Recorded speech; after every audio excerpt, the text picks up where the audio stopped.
is Darren, and thanks for joining me on this segment of Easy Economics. Today we're going to be talking about the causes of the Great Depression.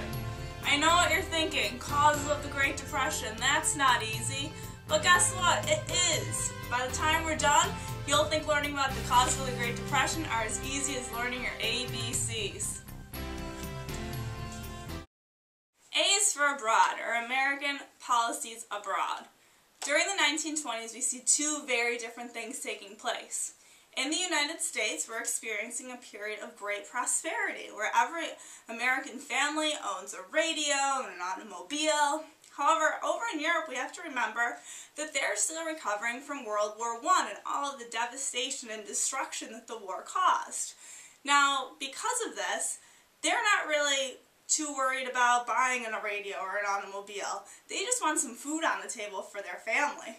So, many American businesses were not able to sell their goods over in Europe, and this was kind of unfair, they thought, because many European companies were still trying to sell their goods in the United States. So, to try and prevent this from happening and American businesses from losing money, the United States put a high tariff on European goods, meaning that the American businesses were giving more preference in terms of selling their goods to American consumers.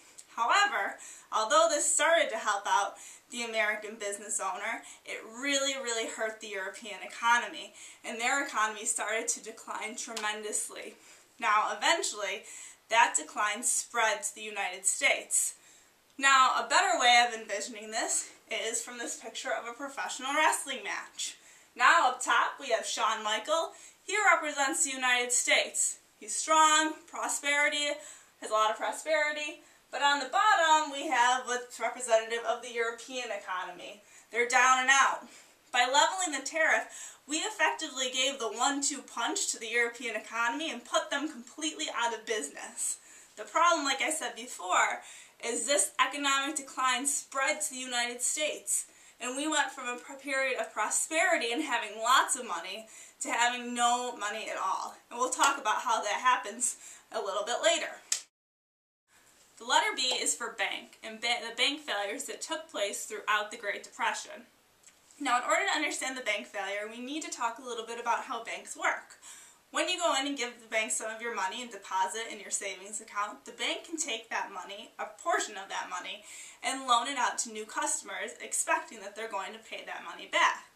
However, after the stock market crash, many people could not repay their bank loans, and this meant that the banks were out of a huge chunk of their money and didn't have all of the savings accounts filled up that people had deposited with them.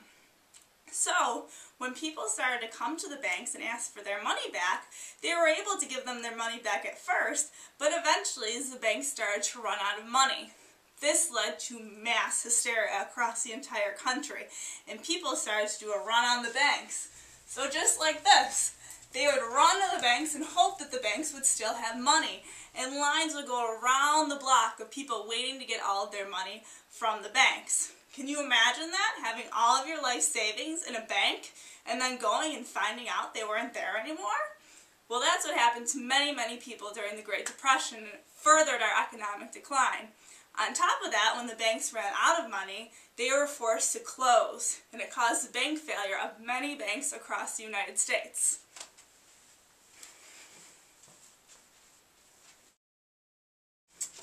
C is for crash, or the stock market crash. Now, during the 1920s, as we said before, we're experiencing this period of great prosperity. And this meant that the stock prices that many companies offered were going up, and people were paying a lot of money for stocks. Now, normally this wouldn't be a bad thing, but the problem was that people were paying and buying and selling these stocks for way more than what they were worth. When people started to realize this, they tried to get rid of their stocks and they sold them off. But nobody was willing to buy them anymore. So somebody might have spent, say, $100 on a stock, but then when they realized it was overpriced and tried to sell it, they might have only gotten $2 for it instead. This meant that many investors lost a lot of money, and those investors who had taken out loans couldn't pay their loans back to the bank, which is what we talked about earlier with the bank failure. Now, the easiest way that I can think of to kind of explain this is through the Beanie Baby market. Now, a Beanie Baby like this should really only be worth about $2 or $3. But as we know, a couple of years ago, Beanie Babies could be worth up to a couple $100. Now, if you were one of those people who bought this Beanie Baby for, say, $300, and then once everybody realizes that Beanie Babies are overpriced, and they're only sold now for about $5, you would be out on a lot of money. And that's exactly what happened with the stock market, because now, just like the stocks, like these Beanie Babies are kind of worthless. The letter D is for Dust Bowl.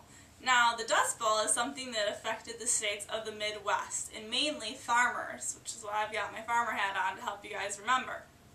Now, what happened with the Dust Bowl is a severe drought hit the Midwest states, meaning that there was no rain.